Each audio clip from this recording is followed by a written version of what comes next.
Hello and welcome to the Film Jerk Podcast. I am your host, Edward Havens. This week, we take a look back at one of the many distribution companies that started and ended in a flash during the 1980s, FilmDallas Pictures.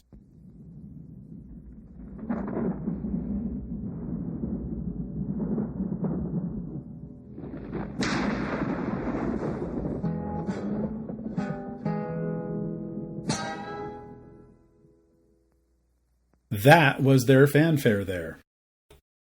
FilmDallas began its life as a film investment limited partnership in 1984, formed by Sam Grogg, Dean of the American Film Institute Conservatory, and Bob Burney, a former manager and projectionist at AMC Theaters, who was behind the renovation of the Inwood Theater in Dallas.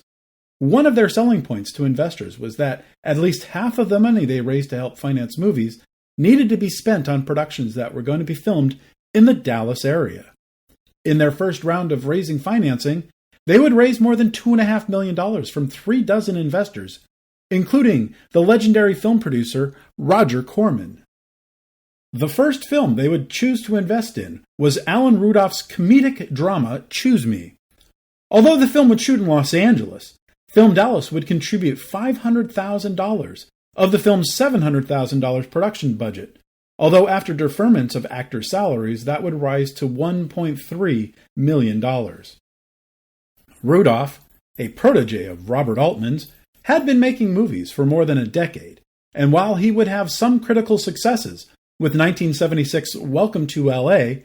and 1978's Remember My Name, Choose Me, which told the story of several strangers in the City of Angels connected to each other through a late-night relationship radio talk show and its host, would become his first relative hit film, grossing $2.5 million. FilmDallas investors would get a 60% return on their initial investment on the film, which was distributed by Cinecom Pictures. We'll be talking more about Cinecom in a future episode. While Choose Me was burning through art house cinemas in the fall of 1984, FilmDallas would become involved in 3 more movies. The Dirt Bike Kid, starring Peter Billingsley in his first role after playing Ralphie in A Christmas Story, was conceived and produced by Julie Corman, who also invested in FilmDallas along with her husband. Billingsley plays Jack, who finds a magic dirt bike with a mind of its own, who helps the boy save a popular local hot dog joint from a nefarious local banker. The film would be distributed in November 1985 through Concord Pictures, which was founded by Roger Corman in 1983 after selling off his interests in New World Pictures the year before. We'll be talking more about Concord Pictures in a future episode. Suffice it to say that The Dirt Bike Kid was not the box office hit anyone was hoping for, but Julie Corman would tell Ann Thompson in a July 1988 interview for the Chicago Tribune that the film would sell more than $3 million worth of video cassettes. The second film was Herbert Babenco's Kiss of the Spider-Woman. Once upon a time, in a tropical island far away, there lived a strange woman. How can you remember all that junk? If you've got the keys to that door, I will gladly follow. Otherwise, I will escape in my own way. Then your life is as trivial as your movies. Stepping into the spotlight is that legendary star, that ravishing chanteuse, Lenny La Maison. Shut up!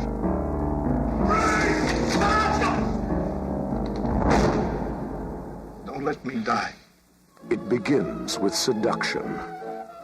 A story of love creates a passion. Dial 2 times, then hang up. A danger. A madness.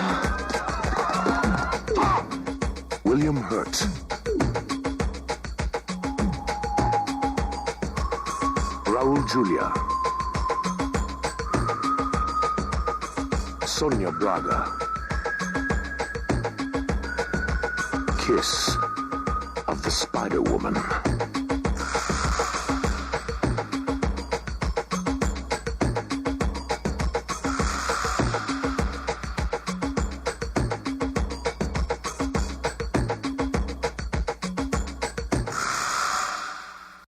The making of The Kiss of the Spider-Woman is a fascinating story, one we are saving for our episode on its distributor, Island Pictures.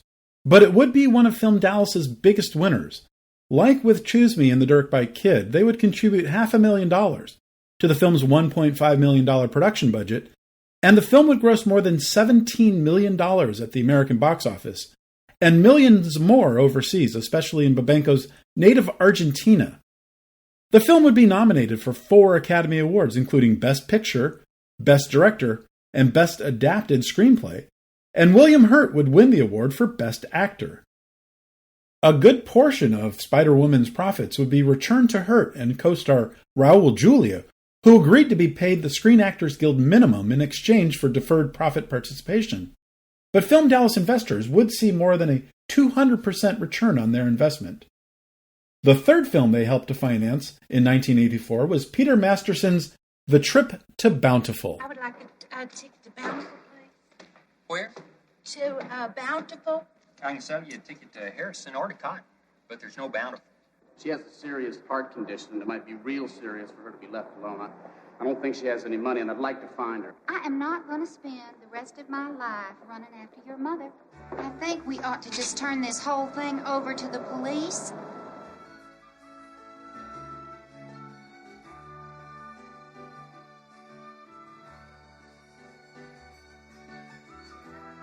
I said to my papa once after our 3rd crop failure in a row, whoever named his place Bountiful, said as Papa did. Because in those days it was a land of plenty. You just drop seeds in the ground and crops would spring up.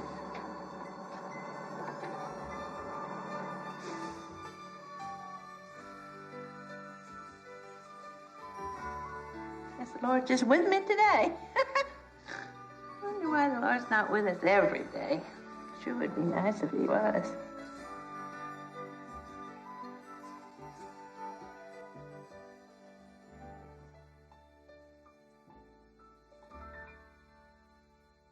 The Trip to Bountiful was an adaptation of Masterson's cousin Horton Foote's 1953 play by the same name. Although Foote had been a playwright and screenwriter for decades, having won the Academy Award for adapting To Kill a Mockingbird to the screen in 1962, he was a hot commodity again in Hollywood after his original screenplay for Tender Mercies had won him a 2nd Academy Award in 1983. Like Spider-Woman, FilmDallas would contribute $500,000 to the film's $1.5 million budget, and it would be the first FilmDallas movie that would actually shoot in the Dallas area. Like Spider-Woman, the movie would be picked up for distribution by Island Pictures. And like Spider-Woman, it would become an unexpected hit film, grossing nearly 5 times its production budget, and again returning more than 200% to FilmDallas investors. And like Spider-Woman, the film would win an Academy Award for its leading performer, Geraldine Page. And like Spider-Woman, we'll do a deeper dive into the movie's history on our future episode on Island Pictures. With a few successful productions under its belt, FilmDallas would do what so many other independent film companies did in the 1980s, decide to become a distributor. And when you decide to become a distributor, you need movies. Lots of movies. And quickly. So you start picking up films that might be outside your wheelhouse, because in order to keep getting good placements of your films in the better theaters in each town, and to get your rentals paid in a timely fashion, you need to keep releasing more movies. We want to be the company that makes the films nobody else wants, controversial, on the edge of even the creative people, Grog would tell a reporter when asked about the company's new direction. FilmDallas's first acquisition as a distributor couldn't be more out of their stated mission. It would also be the best film they would ever release.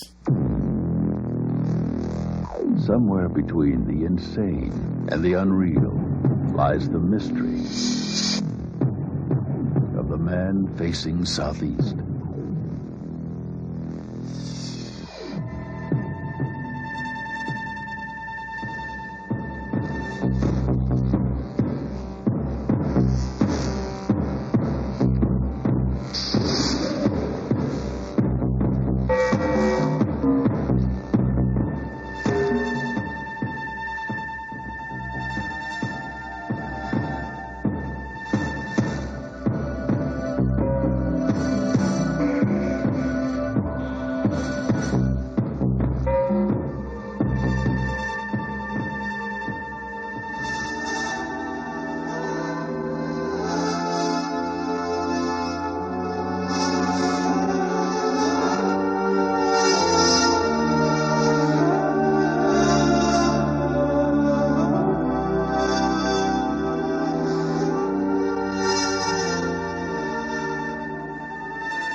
Southeast. Long after the movie is over, the mystery continues. Man Facing Southeast was an Argentinian movie in Spanish, a sort of science fiction movie without any of the regular science fiction tropes. In the movie, a mysterious man named Rantes mysteriously appears at a Buenos Aires psychiatric hospital where he gains the attention of Dr. Julio Denis, a sympathetic psychiatrist who's working through his own unhappiness. Rante tells the doctor that he is an extraterrestrial who has been sent to Earth to observe humans and their illogical behavior firsthand. The doctor initially dismisses Rante's claims, even though there is no record of this young man's existence. There's no birth certificate, no school records, no employment records, nothing.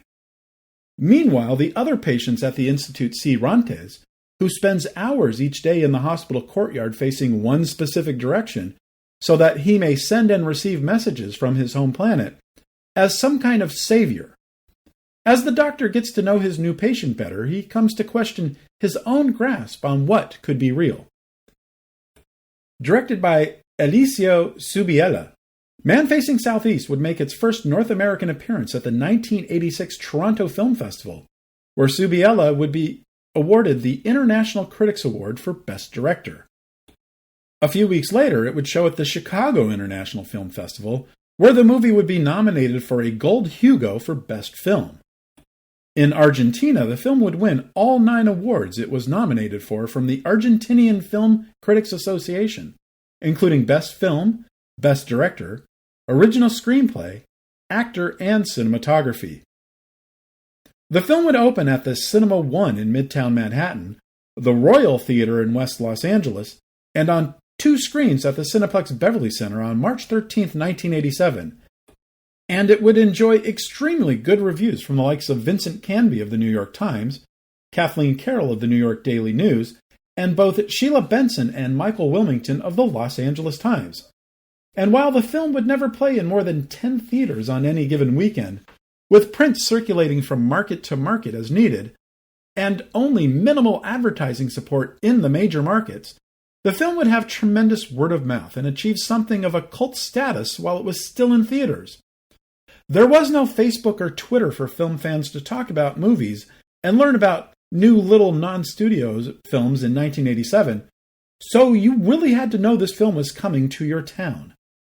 I myself saw the film at the Nickelodeon Theater in Santa Cruz, and I was absolutely enchanted by it. It didn't matter that it was in Spanish or that I had to occasionally lower my focus to read the subtitles. There was a real truth to the film. Even if it was some kind of Jesus and Pontius parable, which, being an atheist, I didn't pick up on all, it was simply brilliant filmmaking.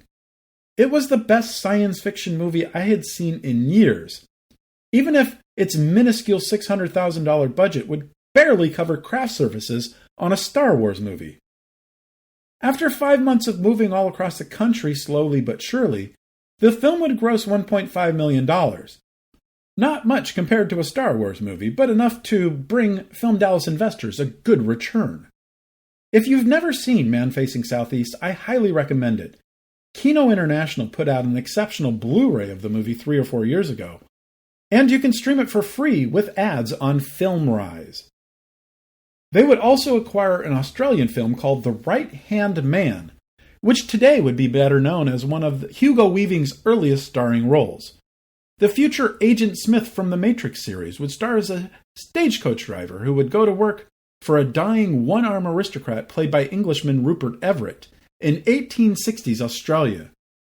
Di Drew's feature directorial debut, after several years of directing movies and shows for Australian television, would, in a reversal of conventional distribution norms, open on 4 screens in Los Angeles on September 18, 1987, including at the Universal City Cineplex 18, which had opened next to the Universal Studios Hollywood tour only 2 months earlier, and had already become one of the highest-grossing theaters in the world.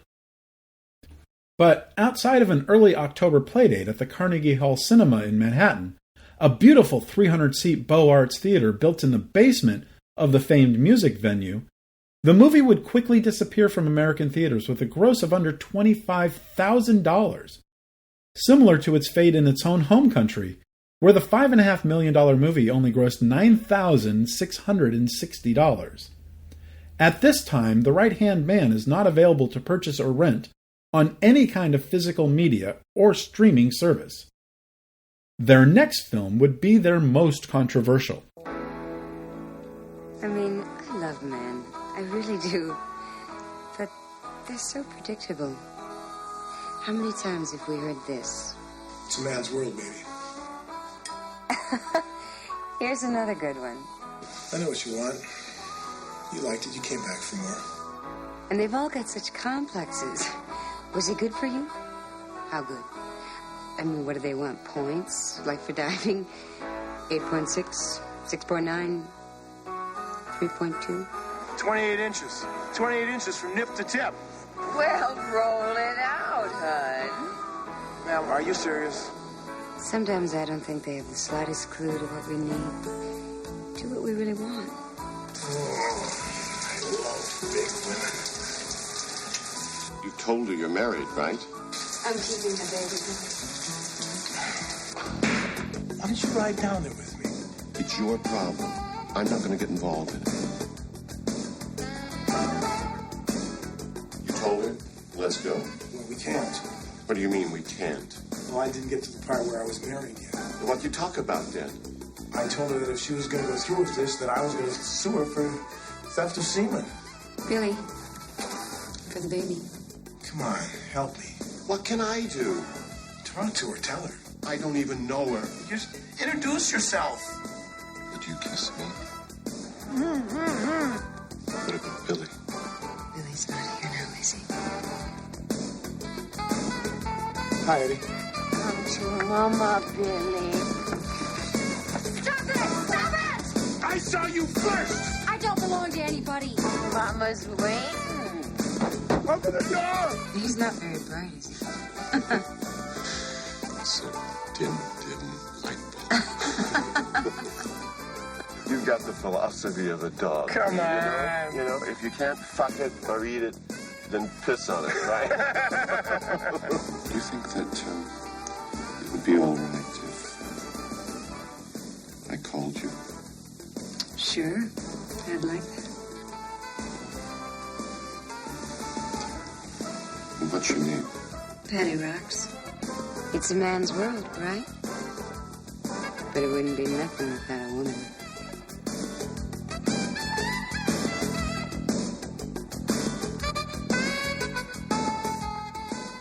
Directed by David Burton Morris, Patti Rocks was a follow-up of sorts to the 1975 film Loose Ends, which he had written and directed with his wife, Victoria Wozniak.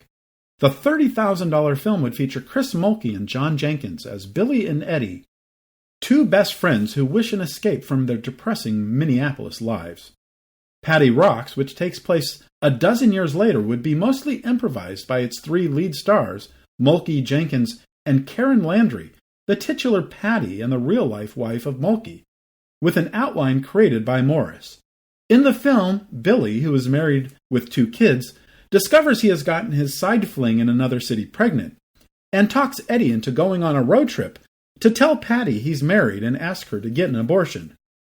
The trip to Patti's is filled with the kind of dude banter reserved for two 30-something friends who never quite grew up, no matter what happened in their lives, while their friendship turns once they arrive at her place. The film would start to come together when Morris was at the Sundance Film Festival in 1983 for his film Purple Haze, and he would meet Gwen Field, a former assistant to Gene Wilder, who was looking for a movie on which she could become a producer. Once Morris, Mulkey, Jenkins, and Landry were done whipping up their improvisations into a cohesive screenplay, Field would take the idea to Sam Grogg and FilmDallas, who decided to finance the entire $350,000 production themselves in late October 1986. But with one provision: the film needed to go into production no later than December 3rd. Field, Morris, and his production team got to work and would make that deadline, but just barely. Filming on Patti Rocks would start in Minneapolis on December 3rd. However, Morris would contract pneumonia 3 days into production, and he would continue to work through the illness for the remaining 3 weeks of shooting, which would end on December 23rd. He allowed himself some bed rest once the film was done shooting, as his wife was due to give birth to their first child on January 15th. Once mother and child were back home, Morris would get to putting the picture together, and he would be done with his cut after 8 months. He felt he had made a very feminist movie, allowing Patti's truths to counteract Billy and Eddie's rampant chauvinism. But when FilmDallas submitted the movie to the MPAA's rating board in August 1987, the film would get slapped with the dreaded X rating, not because of any of the sex scenes, but because of the number of times the characters say fuck. Morris would appeal the rating, stating that it would be impossible to edit out many of the obscenities as they were illustrating important aspects of the characters, and they were peppered throughout the dialogue. In fact, the word fuck would be used a total of 73 times during Patti Rock's 86-minute running time. They would also point out that there were many Hollywood movies that used fuck far more often than Patti Rock's, but were able to get R ratings. But the ratings board would deny their appeal. So Grog would start watching a number of recent R-rated Hollywood movies that were rated R for language, and counted the number of times fuck was uttered in them. Grog would schedule a second appeal with the ratings board, where he would point out the hypocrisy of the MPAA to allow a movie like Brian De Palma's Scarface to be rated R with all of its violence and all 206 usages of the word fuck, but rate a movie like Patti Rock's, which features no violence whatsoever and nearly 1/3 of the uses of the word fuck to be rated X, which would effectively narrow the available potential audience and thus the potential gross. The movie would be re-rated R without any further cuts. One person who would remember the ratings fight was the film's first assistant director, Kirby Dick, who would become an acclaimed documentary filmmaker, making This Film Is Not Yet Rated in 2006, which highlighted the hypocrisy of the MPAA rating system when it came to rating Hollywood movies versus independents. The film would open at the Waverly Twin Theater near Washington Square in Lower Manhattan, and at the Goldwyn West Side Pavilion Cinemas in Los Angeles on January 15, 1988. Critics loved the film, celebrating it as wonderfully funny, profane, and poignant, Cosmopolitan magazine, and outrageous sex farce with scathing humor, Playboy magazine, a movie as symbolic as it is gritty, The Village Voice, and hilariously vulgar, Elle magazine. Miss Magazine would go for the rather bad pun of Don't Miss Patti. Michael Wilmington of the Los Angeles Times would admire how the film was full of the life that most Hollywood movies would usually let leach out. And even in her mostly negative review, Janet Maslin of the New York Times would note the film was notable for its exceptional eagerness, even if she found the film to be hopelessly ordinary without being particularly frank. Ironically, the film would open on the same day as the Molly Ringwald PG-13 rated unexpected teen pregnancy dramedy For Keeps. But despite the ratings controversy and the exceptional reviews, much better than For Keeps, Patti Rock's would have trouble finding an audience. Many theaters would shy away from booking the film despite the R rating, and it would play out after only 3 months and $345,000 in ticket sales. Not the biggest loser for FilmDallas, but it hurts when a film can't even gross its modest production budget. When the film arrived at the Nickelodeon Theater in Santa Cruz in mid-February, I went to see it with my best friend, Dick Hollywood. I wanted to see it because I was intrigued by the ratings controversy. He wanted to see it because of Chris Mulkey, who Dick had liked from his appearance in First Blood, but had worked with a few years earlier on Quiet Cool, a low-budget film from New Line Cinema which had been shot in Santa Cruz 2.5 years earlier. I loved the movie because I was fascinated with how Morris handled the shifting tones of the film, while Dick thought the actors were fantastic, especially his good buddy the Mulkey Man. While the film is exceptional, it's not really one of those feel-good films you revisit time and time again. Maybe I'll catch it again someday, especially now that I'm about as far from Billy and Eddie today on this side of aging as I was on the other side when I was first introduced to them. If you've never seen it, it's a film that's worth a viewing, but unfortunately at this time, Patti Rocks is not available for purchase or rent on any kind of physical media or streaming service outside of purchasing an old VHS tape off of Amazon. Their next two films, Brazil's Subway to the Stars and Canada's Night Zoo, were their respective countries' submission for the Academy Award for Best Foreign Language Film, but neither movie would get nominated. I'm putting the two films together like this as FilmDallas would release them 5 days apart at the end of March 1988. Carlos Diegues' Subway to the Stars was one of the more important films to come out of Brazil as they moved from more than 2 years of a dictatorial ruling class back into democracy after José Sarné's election as president in 1985. In the movie, a young man who plays the saxophone, already struggling to make ends meet, finds himself compelled to look for his missing girlfriend. He travels through the seedy underbelly of Rio via the subway system, searching in vain to answers to questions he may never get to ask, and discovering a world he had been sheltered from for his entire life. Jean-Claude Lauzon's debut feature Night Zoo follows Marcel, a felon recently released from prison, who tries to rebuild his life with his girlfriend, who has turned to prostitution while he was away in order to survive, and his father, who thinks he was just away on a long business trip overseas. Marcel also has to deal with two corrupt police officers who think he knows the location of some missing drug money. Subway to the Stars would open at the prestigious Lincoln Plaza Cinemas, just across the street from Lincoln Center on the Upper West Side, on Friday, March 25th, and Night Zoo would open at the Cinema 2, just across the street from Bloomingdale's on the Upper East Side on Wednesday, March 30th. And that would be it for both of them. 2 weeks and gone. Money was starting to dry up for FilmDallas by this point, and they would sell off the distribution rights to Clive Donner's romantic drama Stealing Heaven to Scotti Brothers Pictures, who we covered in episode 44, so they could have enough money to release Da. 2 days ago, Charlie's dad died. Careful now, chum, you don't want to drop me. Why don't you help me, there, mate? Well, sort of. And now, returning to his father's home, Charlie finds he's been left an unusual inheritance. Love, guilt, and total confusion. Da, the story of a man confronting his father's spirit. Do you see this? Do you know what this is? It's a death certificate. It's your death certificate. And his own youth. Something up? You're a bit of a disappointment. I mean, I thought I'd do better for myself. God. Now what? Glasses. I'm blind as well. Reliving memories of times past. Women should be given a damn good squeeze and thereafter avoided. Da, a film of self-discovery. It doesn't screw off. What? Me leg. A film about life. Please leave me alone. You're dead. You're in Dean's Grange in a box 6 feet under with her. I carried you. It's over. You're gone.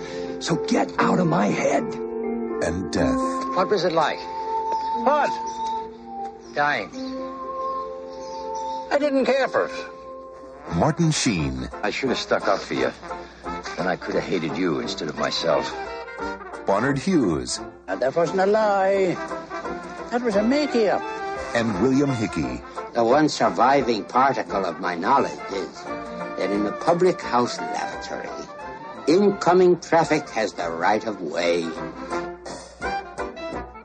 Matt Clark's Da was another film that really didn't fit into FilmDallas's wheelhouse, about an American playwright who sees visions of his late father when he travels to Ireland to bury him. But it did have a genuine movie star in its lead, Martin Sheen, and two beloved supporting actors in Barnard Hughes, who had won a Tony Award in 1978 for his role as Da on Broadway, and William Hickey, who had been nominated for a Best Supporting Actor Oscar Award 3 years earlier for his performance in Prizzi's Honor. Working again with Julie Corman, FilmDallas would fully finance the $3 million production, which was entirely shot in and around Dublin. Sheen had optioned the screen rights to the play while it was still playing on Broadway, and had spent a decade trying to get any company to help him make it into a movie, even taking a massive pay cut from his usual fee to help make that happen. Daw would open in New York City on April 29th, in Los Angeles in mid-June, and in Chicago in early July. The reviews were respectful, but audiences were mostly not interested in attending an Irish comedy drama in the late spring and early summer. And why would they when they could see Crocodile Dundee 2, or Willow, or Critters 2, or The Great Outdoors? Daw would survive for a couple of months in a handful of art house theaters, but it would only be able to generate about $644,000 in ticket sales. At this time, Daw is not available to purchase or rent on any kind of physical media or streaming service. And it seemed that would be the final nail in the coffin for the company. There had been too many losers and not enough winners to keep any kind of money flowing back to the investors or to the company to finance and release more films. They would need to stop pre-production on a film that was supposed to start shooting outside Dallas that summer called Howling at the Moon, the story of the notorious Old West outlaw John Wesley Hardin, which was to star Gary Busey. The film never got made, but there was still one completed movie left in the pipeline, already filmed in the summer of 1987, completely paid for and ready for release, and Grog and Bernie would find the money to give it one last chance. Hey, meet Spike. You know what people say to me? Spike, do you have political ambition? Political goals? Are you seeking the throne of office? I say, no. I'm just trying to get a little piece of the pie. He's Bensonhurst's biggest knockout. What's my name? I could be like another Sugar Ray Leonard. Nice kid, just a little screwed up. None of us been able to control him. A headstrong rebel I'm Italian, from Bensonhurst. who thinks he's got it all figured out. A mafia connection. I get a little piece of turf from your father. Every cucina on 18th Avenue is gonna know who I am. So maybe start eating some real pasta, you know? But I don't mean that stuff out of the can. No, never. I know. I always make it fresh out of the box. He was loved by many, Wanna have sex? too many, Disgusting. and he's getting himself in big trouble. You stay the hell away from my angel. My father wants Justin to think that the baby I'm gonna have, What baby? your baby. So what about India? She's having your baby, too. You don't want the baby? What do you want to show off your stomach for? The word came down. You're dead in Bensonhurst. I can't be exiled from Bensonhurst. Now Spike's in way over his head. Who do you want to marry anyway, me or my father? Whatever. He's down for the count with only one way out. Organized crime! That's right. Organized crime. It's the comedy that's a knockout. Sounds good. Spike of Bensonhurst. This arrangement here is un-Italian. For certain cineasts, the name Paul Morrissey brings forth a certain image. Morrissey for many years was the filmmaker for Andy Warhol's Factory. From the 1965 early experimental feature Chelsea Girls to the early 70s sexy horror films Flesh for Frankenstein and Blood for Dracula, Paul Morrissey gained a certain global notoriety for pushing the boundaries of acceptable taste on celluloid. But when Warhol decided to concentrate on his pop art creations in 1975, Morrissey would find it more difficult to get his films made without the Andy Warhol name attached to them. After years of working on the fringe of independent cinema, making films like The Armchair Hacker and 40 Deuce, which would star a pre-diner Kevin Bacon as a young hustler in New York City, Morrissey would get himself out of movie jail when FilmDallas agreed to finance his $3 million comedy, Spike of Bensonhurst. Up-and-coming actor Sasha Mitchell stars as Spike Fumo, an Italian-American kid aspiring to be a boxer. Spike falls for and impregnates a spoiled rich girl who turns out to be the daughter of a mafia boss. When he is threatened by the mob boss, he hides out in the heavily Puerto Rican Red Hook, about 5 miles north of Bensonhurst, and 1,000,000 miles away culturally. Spike gets himself into even more trouble when he gets his buddy Bandana's sister pregnant as well. Spike of Bensonhurst is a silly but fun throwaway comedy that works as well as it does because of Mitchell, who has charisma and charm to spare, as well as his co-stars Ernest Borgnine, Rick Aviles, Annie DeSalvo, and Sylvia Miles, as well as the major feature debuts of two of the most beautiful women to ever grace the silver screen, Talisa Soto, who would already be in production on the next James Bond movie, License to Kill, by the time Spike of Bensonhurst was released, and Maria Pitillo, who would star in the ill-fated Godzilla movie with Matthew Broderick 10 years later. Spike of Bensonhurst would open in Chicago, Los Angeles, and New York City on November 11, 1988, and no one could accuse FilmDallas of not aiming for the fences. 6 theaters in Chicago, 14 theaters in Los Angeles, and no less than 73 theaters in the New York City metro area, including 6 theaters in Manhattan and 7 in Brooklyn. But once again, FilmDallas would strike out with audiences, even if the film got good reviews from the likes of Roger Ebert, Janet Maslin, David Anson of Newsweek, and Movie Line magazine. The film would be gone from theaters just before Christmas with a final gross of $623,000. At this time, Spike of Bensonhurst is not available for purchase or rent on any kind of physical media streaming service. And like that, they were gone. But interestingly enough, despite the fact that FilmDallas only lasted 4 years, and a number of years before the commercial development of the World Wide Web, someone created and maintained a website for the company, FilmDallasPictures.com, between 2007 and 2019. One person who would come out of the failure of FilmDallas unscathed was Bob Burney, who in the years to come would help shape the independent film distribution world for decades to come, first as the head of New Line's Fine Line division, then as the head of IFC Films, where he would oversee the release of such films as Y Tu Mama Tambien and My Big Fat Greek Wedding, while he also assisted Newmarket Films with their release of Christopher Nolan's breakthrough film Memento. He would soon leave IFC Films to become the president of Newmarket Films, then leave Newmarket to start his own distribution company, Picture House. And that's our episode on the quick rise and fall of FilmDallas Pictures. Thank you for joining us. On our next episode, we will be bringing in our first official guest host, writer, producer, and director Sarah Bullion, to talk about a radical concept in genre films, grounded genre. We'll talk again soon. The Film Jerk podcast has been researched, written, narrated, and edited by Edward Havens for Idiosyncratic Entertainment. Thank you again. Good night. Talk! It's only talk! Arguments, agreements, advice, answers, art.